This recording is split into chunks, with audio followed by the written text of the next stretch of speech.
Kuboshwe isoka kutholakala isidumbu sentombi emva kwendlalo siqetshiwe.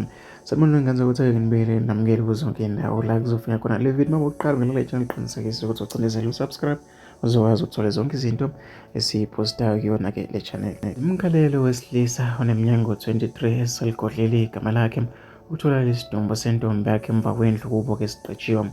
Ukarabo neminyaka ngo-15 munyama wase Northwest kube ukuthi ke isoka belokhu lidukisa umkhondo lithi ke hake bomalume ningayi ngapha emva kwendlu yami akukho lutho sengibhekile mina ngapho ke asibheke ke kwamngani wakhe nasemfuleni nasezihosheni kusho yena ke tshela amaphoyisa ephethe ke nje kuthiwa ke inkukhu yavele ke usola kumqhakazo athi amaphoyisa ke ake siqale ke sibheke khona emva kwendlu yakho la uzivimba khona ke amaphoyisa bangabe sejikele emva kwendlu yesoka lavele ke lagcwala ke izinkalo labaleka ke lahujwa ke noma ke laze labanjwa ngqi amaphoyisa ke asitholile isidumbu emva kwendlu ke esiqetshiwe. Wengane ukuthi abantu baningi bayakhuluma ke enkundleni zokuxhumana kanti ke isoka libekwe amacala ke okubulala ne-rape nokudukisa umkhondo ekushobona. Abantu abaningi bayakhuluma ngaludaba enkundleni zokuxhumana. Mina ngifisa ukuthi ngizwe umbono wakho, ungakhohlwa ke